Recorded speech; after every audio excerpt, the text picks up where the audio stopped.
YAPTA, le travail approfondi sur l'architecture de la solution et la planification urbaine détaillée se poursuit activement.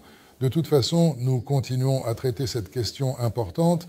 Oui, elle ne disparaîtra pas complètement, mais néanmoins, cela ne nous empêche absolument pas d'effectuer d'autres types de travaux essentiels.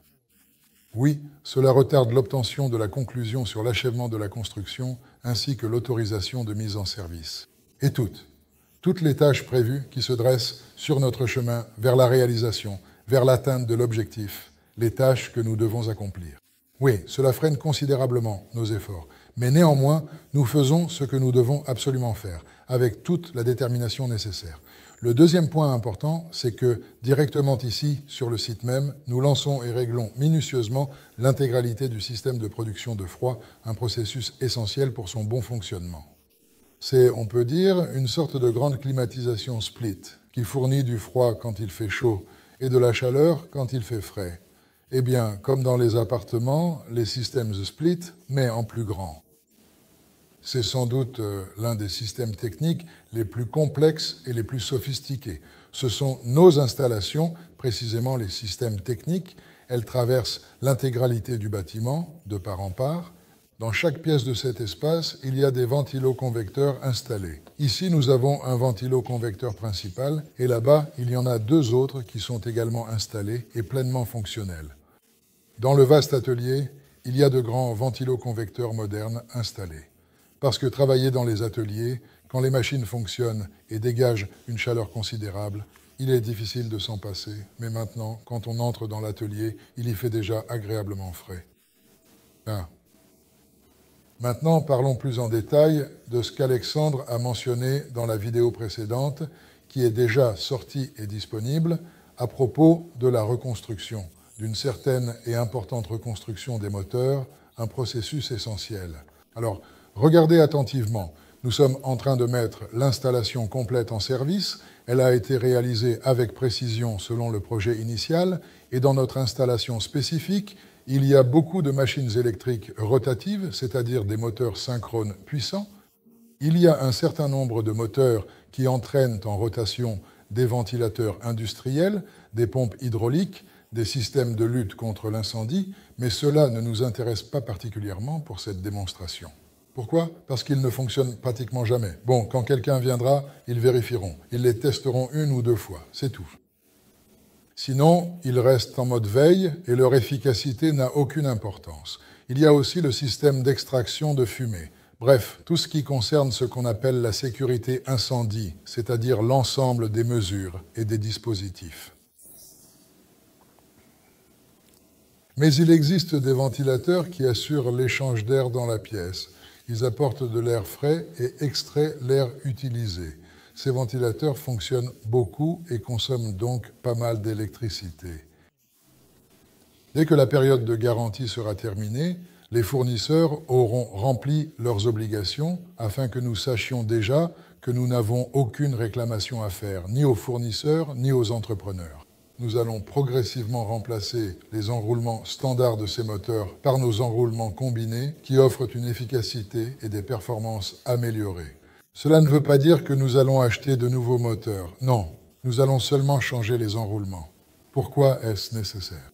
En fait, l'expérience a clairement démontré qu'en remplaçant les enroulements existants par des enroulements combinés, ces travaux d'optimisation sont entièrement rentabilisés en 3 mois maximum de fonctionnement effectif de l'équipement. C'est un délai vraiment maximum.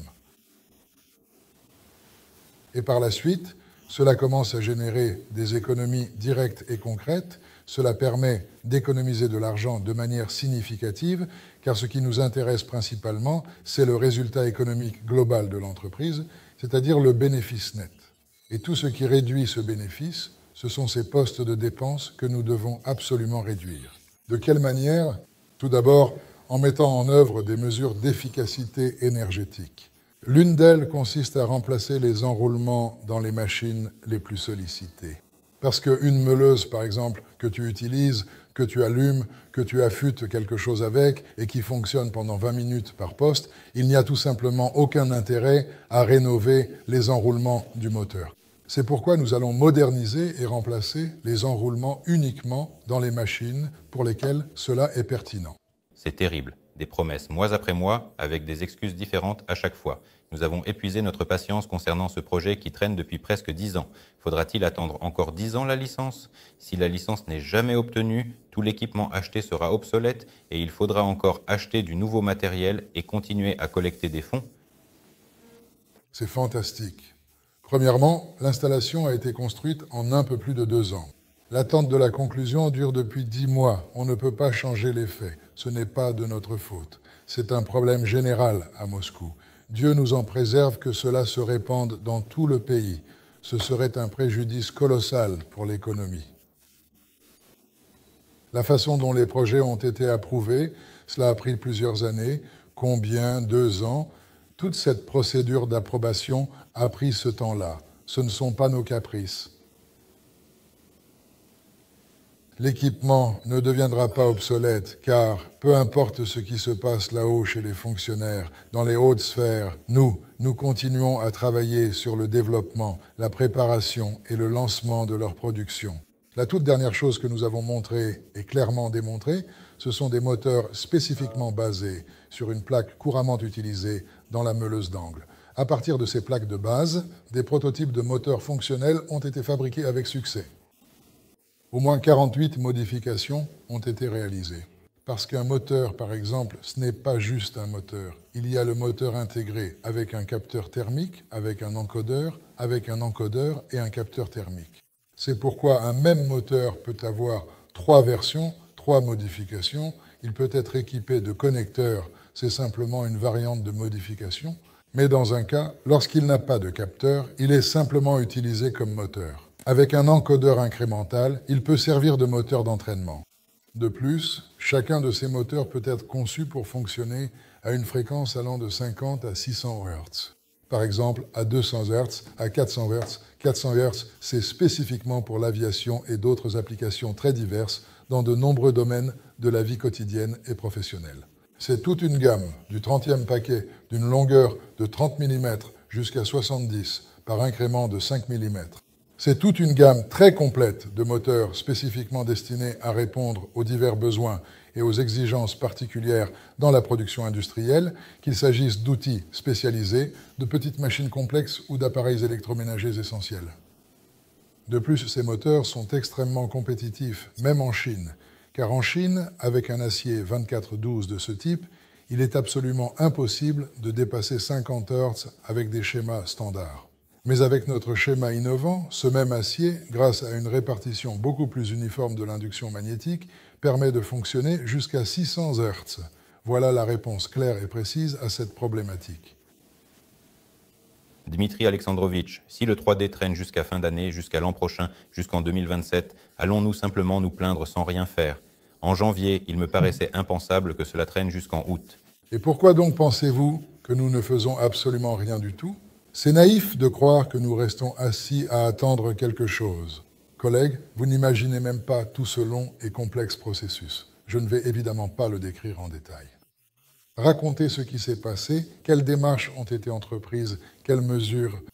Évidemment, je n'en parlerai absolument jamais, car ce n'est pas du tout un sujet dont il vaut réellement la peine de parler ou de discuter.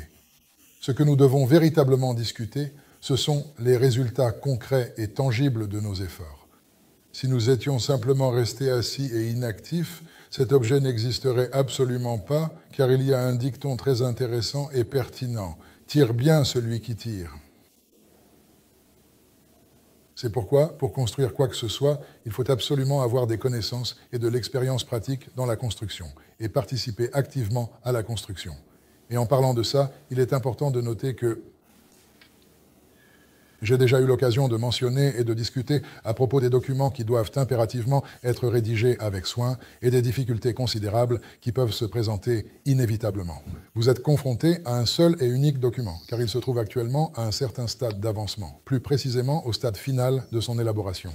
Et ceux qui étaient à l'intérieur du projet pendant son développement, quel processus s'y déroulait et dans quelle mesure les choses ont été retardées. L'enregistrement officiel des droits de propriété sur l'objet de construction inachevé a pris une année entière, mais personne ne l'a réellement vu ni su. Nous avons simplement rapporté que oui, nous avons bien enregistré la propriété de cet objet en question.